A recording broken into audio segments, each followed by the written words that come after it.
Selamat datang di channel Simar Imam. Sembari mendengarkan tinggalkan like dan komentarnya bosku. Jangan lupa pasang headset kalian. Siapkan pancing dan umpan. Mari kita mancing, semoga dapat ikan. Penembak jitu terbaik. Bab 349. Di medan perang, keberuntungan adalah semacam modal untuk bertahan hidup, tetapi mengandalkan keberuntungan saja sangatlah mustahil. Menembak sembarangan hanya untuk membunuh musuh adalah angan-angan belaka. Kemampuan Lian untuk bertahan hingga saat ini tidak hanya bergantung pada keberuntungan, tetapi juga pada kekuatannya sendiri. Untuk menyelamatkan Roy, dia membuat persiapan yang cukup untuk berperang.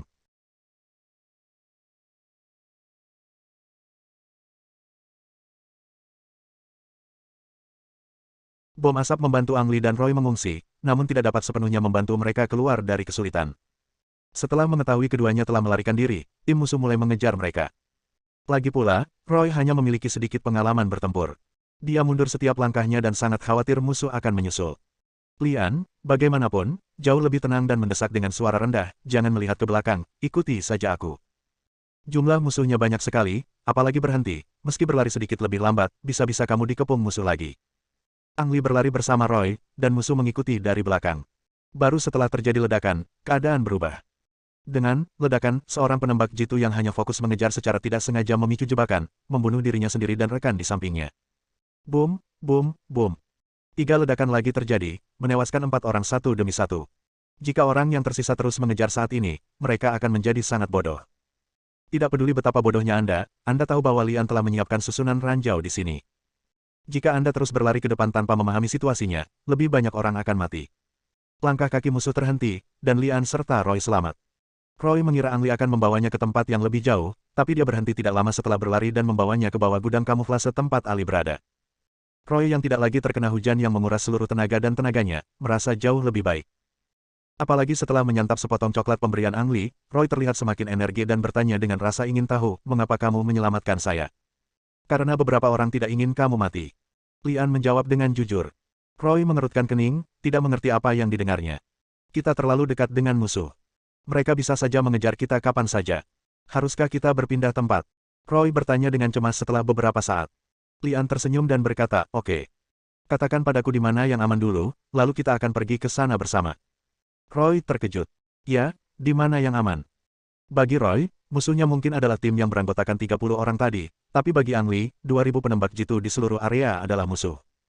Dengan kata lain, kemanapun Lian pergi, dia sebenarnya tetap sama. Berhentilah berpikir terlalu banyak dan istirahatlah dulu. Jika kamu ingin bertahan hidup di sini, kamu harus menjaga dirimu cukup kuat setiap saat. Lian menyerahkan botol airnya kepada Roy, lalu mengobati luka Roy lagi. Roy sangat bersyukur atas hal ini. Dia adalah orang yang sederhana, dan semakin sederhana seseorang, semakin dia tahu bagaimana membalas kebaikan.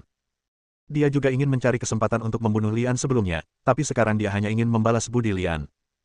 Meskipun dia tidak mengatakan apa-apa, Lian menyelamatkannya dan dia rela mati demi Lian.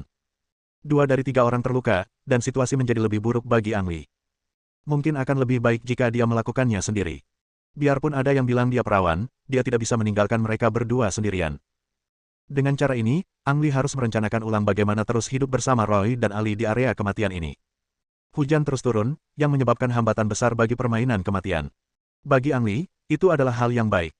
Waktu terus berlalu, dan tidak ada musuh yang datang, memberinya cukup waktu untuk berpikir. Kenapa kita tidak membentuk tim juga, kata Lian tiba-tiba. Ali dan Roy awalnya terkejut, lalu mereka mengangguk secara bersamaan. Oke. Saya pernah membentuk tim dengan 2 orang lainnya, dan efeknya memang lebih baik daripada 1 orang yang bertindak sendiri. Lian menggelengkan kepalanya dan tersenyum, saya tidak hanya berbicara tentang kami bertiga, tapi kami mencari lebih banyak orang untuk bergabung dengan kami. Lebih banyak orang.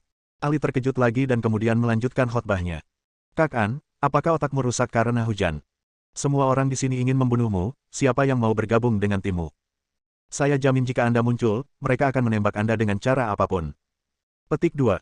Roy berpikir sejenak dengan ekspresi serius di wajahnya dan berkata, menurutku itu mungkin. Hampir 2.000 orang telah dibagi menjadi banyak tim, besar dan kecil, tetapi selalu ada yang kuat dan lemah di antara tim-tim tersebut. Selama kita menyerap orang atau tim yang relatif lemah, kekuatan kita akan berkumpul dan menjadi semakin kuat. Petik 2. Ali memutar matanya dan berkata, jadi bagaimana jika kamu kuat? Bisakah kamu menjamin tidak akan ada api di halaman belakang?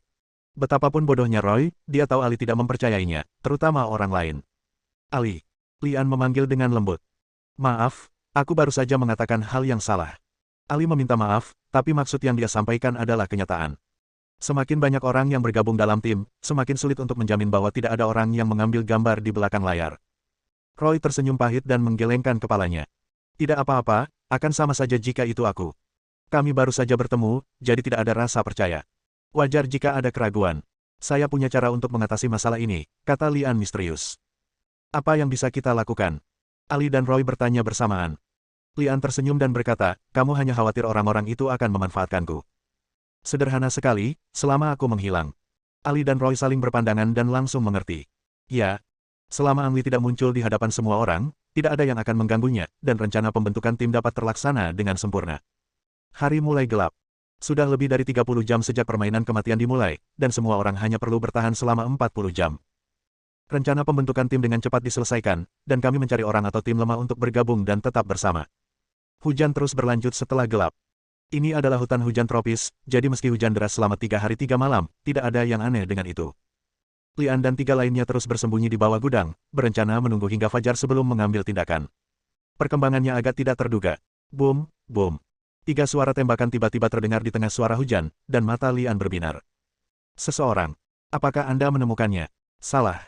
Kedengarannya lebih seperti seseorang sedang bertukar tembakan. Aku akan pergi melihatnya. Roy ingin pergi ke sana dan melakukan pengintaian. Ali meraih Roy dan berkata sambil tersenyum, bersama. Roy tahu bahwa Ali masih tidak mempercayainya dan takut akan membawa musuh ke sini. Namun, ada manfaatnya jika kita bertindak bersama. Jika musuh terlalu kuat, ketiganya bertindak bersama akan lebih membantu dalam menghadapi musuh. Kalian terluka dan kesulitan bergerak, jadi ayo bergerak bersama. Lian menyelesaikan konflik di antara keduanya, dan mereka bertiga terjun ke arah tembakan. Bab 350. Toby merasa sangat tidak beruntung. Tidak masalah kalau dia dikejar oleh 2 penembak jitu. Kuncinya adalah dia secara tidak sengaja menjulurkan kakinya sekarang, dan seluruh langkahnya bengkak seperti roti kukus. Tidak bisa lari lagi. Toby berbaring di akar pohon yang terbuka di tanah dan menembak 3 kali, menghentikan penembak jitu yang mengejar di belakangnya, tetapi bahkan tidak melukai sehelai rambut pun di sisi lain. Menyelinap ke bawah, Toby menatap pergelangan kakinya yang bengkak, muntah di mulutnya dan mengumpat secara diam-diam. Toby kemudian mengeluarkan majalah itu dan memeriksanya. Sial, bahkan tidak ada satu peluru pun yang tersisa. Tidak hanya senapan snipernya, peluru yang ada di pistolnya juga ikut hilang. Hanya ada 1 pedang tersisa di tubuhnya untuk digunakan. Mencabut pedangnya, Toby mencoba mengatur pernapasannya dan mendengarkan dengan telinganya. Dia tidak mendengar apapun kecuali suara hujan, tapi dia yakin kedua penembak jitu itu berusaha mendekatinya. Mereka adalah Tuan. Toby sangat yakin. Dia mengejarnya sejauh 10 km tanpa terluka. Nafasnya yang cepat akhirnya tenang, dan tangan Toby yang memegang pedang itu kembali menegang, dengan ekspresi kejam di wajahnya. Anda tidak bisa mati sia-sia, setidaknya Anda harus memiliki seseorang yang mendukung Anda. Dalam kegelapan, 2 sosok berpisah dan mendekati Toby dari kiri dan kanan. Mereka sangat berhati-hati, saling menutupi, dan tidak ada suara yang terdengar di bawah kaki mereka. Setelah beberapa menit, mereka akhirnya sadar. Toby melihat sosok bersenjata tiba-tiba muncul dari sisi kiri, disusul sosok dari sisi kanan. Jarak terdekat antara mereka berdua adalah 20 meter darinya. Pada jarak seperti itu, tidak peduli seberapa keras dia mengayunkan pedangnya, dia tidak bisa melukai pihak lain.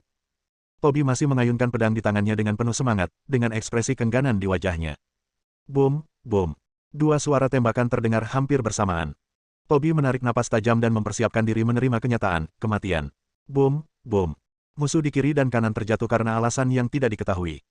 Baru pada saat itulah Toby menyadari bahwa selain rasa sakit yang parah di pergelangan kakinya, tidak ada rasa sakit di bagian lain di tubuhnya. Aku belum mati. Toby tiba-tiba menyadari bahwa kedua penembak jitu yang mengejarnya itulah yang tewas. Retakan. Semak-semak di depannya terpotong, dan seorang pria dengan pedang dan senapan sniper keluar. Toby memegang pedang di dadanya. Kemudian dia menyadari bahwa pisau di tangannya tidak dapat menghentikan peluru, jadi dia membuang pedang itu dan mengangkat tangannya. Ali mengarahkan senjatanya ke arah Toby, sambil memegang pedang di tangannya, berjalan ke kedua sisi Toby dan memeriksa mayat-mayat di tanah. Siapa namamu? Tanya Ali sambil meletakkan senjatanya.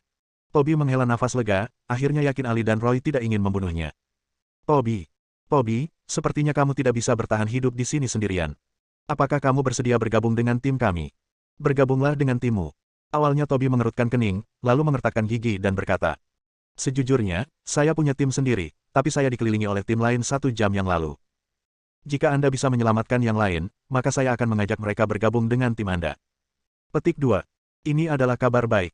Ali langsung bertanya, ada berapa orang di timmu? Awalnya ada 20, tapi ada beberapa yang dikorbankan saat aku pecah. Sekarang aku khawatir tidak ada 10 yang hidup, jawab Toby. Oke, kami akan pergi menyelamatkan orang-orang bersamamu setelah fajar. Toby juga tahu bahwa bergerak di malam hari terlalu berbahaya, dan karena pergelangan kakinya terkilir dan tidak bisa bergerak, dia hanya bisa menunggu sampai subuh sebelum berjalan. Adapun apakah yang lain bisa bertahan sampai fajar, mereka hanya bisa menyerahkannya pada takdir. Setelah mengisi kembali beberapa senjata dan amunisi dari mayat tersebut, Ali dan Roy bekerja sama untuk membawa Toby ke bawah gudang untuk beristirahat. Hanya kalian berdua? Toby bertanya dengan heran setelah meminum obatnya. 2 orang saja sudah cukup, jawab Ali. Toby bahkan lebih terkejut lagi karena kedua orang yang terluka itu ingin pergi bersamanya untuk menyelamatkan orang. Bukankah sudah kubilang jumlah musuh melebihi 30? Melihat nyawanya terselamatkan oleh mereka berdua, Toby tidak menyebut mereka gila. Salah satu dari 2 penembak jitu yang mengejar Toby ditembak oleh Ang Lee, namun Ang Lee tidak pernah muncul di hadapan Toby dari awal hingga akhir. Setelah subuh hujan akhirnya berhenti. Setelah sehari semalam diguyur hujan, jalan di tanah menjadi becek dan sulit untuk dilalui. Selain itu, tidak ada jalan sama sekali di banyak tempat di hutan, membuat berjalan kaki semakin sulit. Satu-satunya kabar baik adalah kaki Toby jauh lebih baik dan dia bisa berjalan sendiri menggunakan senapan sniper sebagai kruk. Meski begitu, perjalanan sejauh 10 km juga menjadi tantangan bagi Toby. Para penembak jitu yang tidak aktif sepanjang malam mulai mengambil tindakan setelah fajar, yang membuat Ali dan rombongan bergerak lebih lambat untuk menghindari penyergapan. Lian mengikuti mereka bertiga. Karena kedua sisinya berjauhan, dan Lian menggunakan teknik pernapasan penyu untuk menyembunyikan orangnya, Toby tidak memperhatikan apapun di sepanjang jalan. Setelah berjalan kurang dari 2 km, terdengar suara tembakan di depan kami. Tunggu aku. Ali mengaku dan pergi melakukan pengintaian sendirian, dan kembali beberapa menit kemudian. 2 penembak jitu disergap oleh tim beranggotakan 5 orang. Ayo pergi dan bantu pemimpinnya. Roy tentu saja tidak akan keberatan, dan Toby hanya bisa mengikuti. Di sisi lain, Toby juga ingin melihat kembali kekuatan Ali dan Roy untuk melihat apakah mereka bisa membantunya menyelamatkan saudara-saudara tersebut. Setidaknya untuk saat ini, Ali dan Roy tidak melihat adanya rasa takut pada mereka, namun sangat percaya diri. Dia tidak tahu bahwa kepercayaan kedua orang itu lebih besar datangnya dari Lian. Selama Lian ada di sini, keduanya percaya bahwa tidak ada yang mustahil. Kedua penembak jitu yang terjebak dalam perangkap disebut Wall dan Bonnie. Keduanya memiliki kemampuan penembak jitu yang baik. Mereka disergap oleh 5 musuh, namun mereka masih memiliki kemampuan untuk melindungi diri mereka sendiri. Tidak ada gunanya bagi Wall dan Pony jika mereka terjebak dalam waktu lama. Bahkan jika kelima orang itu tidak dapat membunuh mereka, jika lebih banyak orang yang tertarik, mereka berdua akan mati. Saat Val dan Bonnie sedang memikirkan cara menyelesaikan krisis ini, suara tembakan tiba-tiba terdengar dari belakang pantat musuh. Baku tembak berikutnya berlangsung tidak sampai 1 menit. 1 dari 5 musuh tewas dan 2 lainnya luka-luka. Begitu mereka menyadari bahwa mereka telah kehilangan keuntungan, mereka melarikan diri. 2 bersaudara di hadapan kita tidak memiliki niat buruk. Bisakah kita keluar dan berbicara? Ali berteriak, lalu berjalan mendekat dengan tangan terangkat. Saya tidak membawa senjata. Wall dan Bonnie saling berpandangan, lalu Wall keluar dengan senjata di tangan, sementara Bonnie terus mengintai di tempat untuk berjaga. Bab 351. Halo, namaku Smith. Ali mengulurkan tangannya dan berkata. Smith adalah nama biasa, dan tidak akan ada yang curiga bahwa itu adalah nama palsu. Tentu saja Ali tidak akan sebodoh itu untuk membeberkan nama aslinya. Berdasarkan hubungan antara dia dan Lian, tidak ada jaminan tidak akan ada yang mendengar namanya. Akan merepotkan jika mereka berencana memanfaatkannya untuk bertemu Lian. Oleh karena itu, lebih aman menggunakan nama samaran. Wall, terima kasih banyak telah membantu. Wall mengulurkan tangannya dan menjabat tangan Ali. Wall, apakah kamu bersedia bergabung dengan tim kami dan bertindak bersama kami? Dengan begitu, kita bisa bertahan lebih lama dalam game ini. Petik 2. Ali menyampaikan undangan kepada kedua pria tersebut. Hua Er dan Bonnie sudah lama ingin bergabung dengan tim yang kuat, tetapi mereka menyerah karena tidak bisa mempercayai orang lain. Saat ini, Ali dan 3 orang lainnya baru saja membantu mereka menyelesaikan krisis, jadi mereka bergabung dengan tim tanpa ragu-ragu. Selain Lian, jumlah anggota tim bertambah menjadi 5. Menarik. Broker itu sedang duduk di tenda sambil tersenyum. Setelah meminum susu di cangkir, dia mengulurkan tangan dan mulai mengetik di keyboard. Handicap baru pun langsung terbuka di website judi tersebut. Sebelum gelap, apakah tim Lian memiliki lebih dari 100 orang? Segera setelah handicap dibuka, diskusi panas segera terjadi di bawah. Sama sekali tidak mungkin. Jangan lupa bahwa tujuan orang-orang yang berpartisipasi dalam game kematian adalah untuk membunuh Lian. Tidak akan pernah ada begitu banyak orang yang bergabung dengan timnya. Itu tidak sepenuhnya mustahil. Soalnya, Ang Lee tidak pernah muncul dari awal hingga akhir. Mereka bahkan tidak tahu kalau mereka bergabung dengan tim Ang Lee. Terus kenapa? Sudah kurang dari 30 jam sejak pertandingan berakhir. Artinya tim yang harus dibentuk sudah terbentuk, siapa yang akan bergabung? Petik 2. Ketika diskusi berkecamuk, orang-orang mulai memasang taruhan. Kebanyakan orang percaya bahwa tim Ang Li tidak akan melebihi 100 orang sebelum gelap. Dalam waktu kurang dari setengah jam, tim Lian bertambah dari 5 menjadi 9 orang. Bergabung kali ini adalah 4 orang yang sebelumnya menyerang Wall dan Pony. Mereka bertemu dengan tim beranggotakan 10 orang lainnya dan berada dalam situasi putus asa. Tim Ang Li membantu mereka berhasil menerobos, dan kemudian mereka menyelesaikan keluhan mereka dengan Wall dan Bonnie dan bergabung dengan tim ini. Dalam 2 jam berikutnya, tim Lian bertarung 3 kali lagi dan menyerap 6 orang lagi. Setelah bergabung dengan Lian, jumlah anggota tim mencapai 15. Dipengaruhi oleh hujan lebat, lebih banyak anggota tim Toby yang selamat dari yang diperkirakan, 10 di antaranya, 3 di antaranya luka ringan. Adapun tim yang mengepung mereka, beberapa di antaranya tewas, hanya menyisakan 25 orang. Tim asli yang terdiri dari 25 orang masih memiliki keunggulan absolut, dan tidak ada masalah dalam menelan tim Toby. Namun dengan kedatangan tim Ang Li, angkanya imbang. Begitu pihak lain melihat bahwa dia tidak mendapatkan keuntungan apapun, dia segera melarikan diri. Itulah manfaat menyatukan kekuatan. Terkadang tidak perlu mengambil tindakan sama sekali, dan musuh bisa ditakuti berdasarkan momentumnya. Toby menepati janjinya dan mengajak seluruh timnya untuk bergabung dengan tim Lian. Jumlah orang tiba-tiba melonjak menjadi 25. Dalam game Death God, 25 orang dianggap sebagai tim berukuran sedang. Ukuran sebagian besar tim terkonsentrasi sekitar 30 orang, dan hanya beberapa tim yang melebihi 100 orang. Setelah makan siang, tim Lian membantu 2 tim yang beranggotakan kurang dari 20 orang untuk menyelamatkan mereka, dan berintegrasi dengan kedua tim tersebut. Jika sebuah tim beranggotakan lebih dari 50 orang, itu dapat dianggap sebagai tim sedang hingga besar. Apa yang terjadi selanjutnya tampak lebih sederhana. Sore harinya, tim bertemu dengan tim lain yang beranggotakan lebih dari 30 orang. Jika kedua belah pihak bertarung, pihak lain tidak akan mendapatkan keuntungan apapun. Selain itu, Ali mengeluarkan undangan, dan pihak lain memilih untuk bergabung tanpa ragu-ragu. Dengan cara ini, jumlah tim tiba-tiba mendekati 100 orang. Di malam hari, saya bertemu tim lain berusia awal 20-an.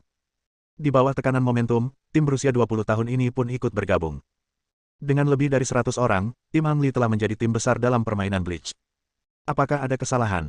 Jumlah timnya benar-benar melebihi 100. Hehe, untungnya aku bertaruh padanya dan kali ini aku menghasilkan banyak uang. Aku juga. Aku tidak hanya memenangkan kembali apa yang hilang sebelumnya, tapi aku juga menghasilkan banyak uang. Broker itu berdiri dan bergerak setelah duduk lama dengan senyuman di wajahnya. Bisa dibilang dia tidak menghasilkan uang kali ini, namun dia memberikan umpan kepada penonton. Sesi perdagangan berikutnya akan memberinya keuntungan besar. Di mana tim badut itu? Tanya broker itu. Setelah diperiksa, Jesse menjawab, jaraknya kurang dari 3 km dari tim Ang Li. Diperkirakan kedua tim akan bertemu dalam waktu setengah jam.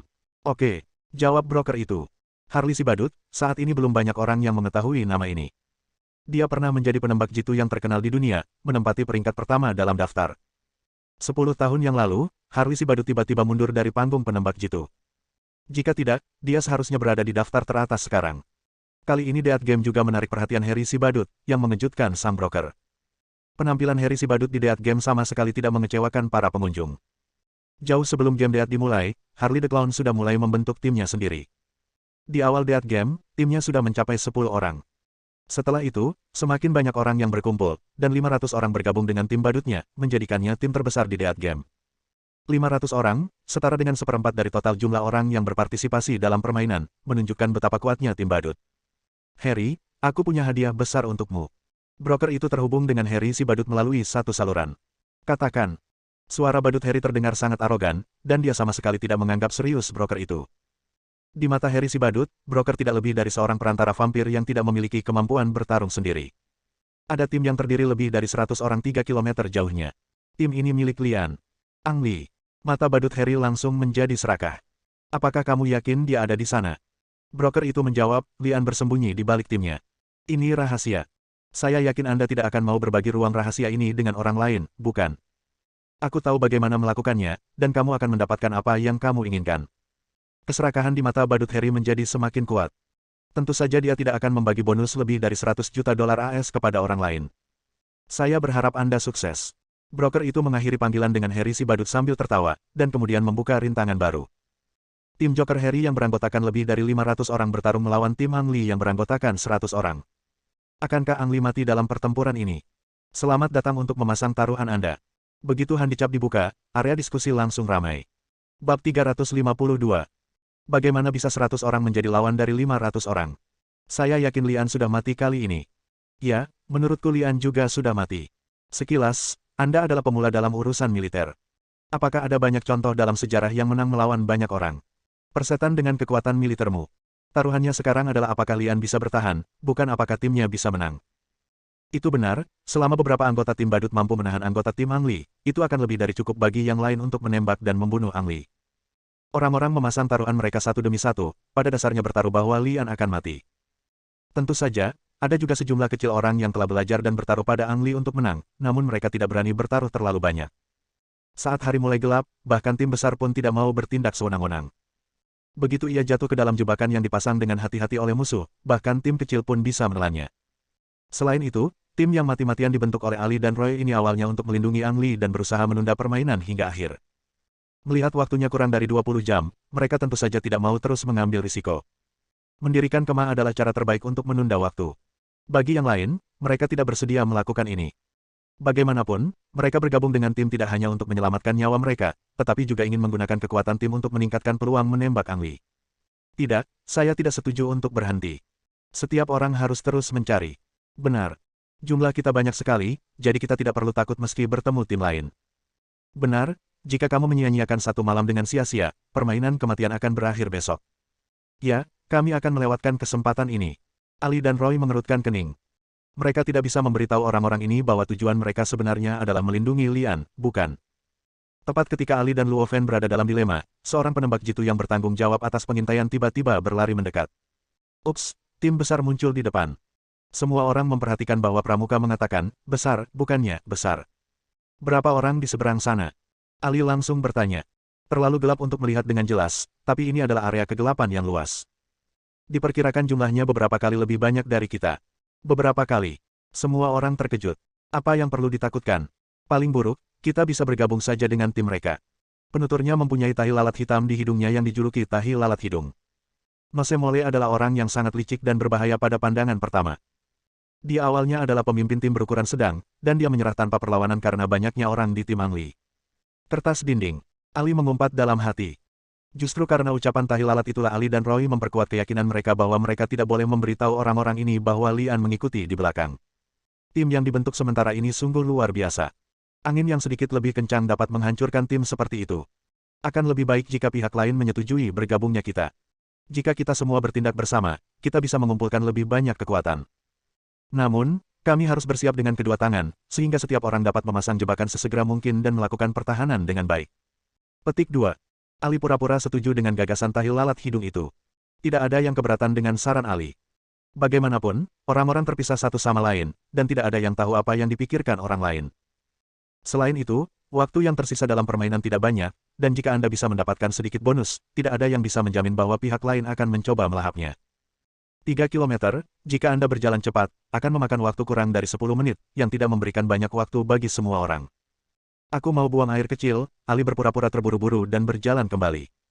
Aku akan pergi juga. Roy mengikuti. Kurang dari 100 meter dari tim, keduanya menemukan Lian di balik semak-semak yang gelap.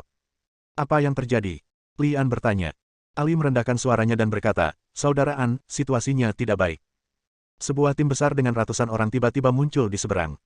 Ya, Saudara Lian, kita akan menemukan cara untuk menggunakan tim ini untuk menyeret tim-tim lain. Sebaiknya kamu segera bersembunyi, kata Roy juga dengan ekspresi cemas.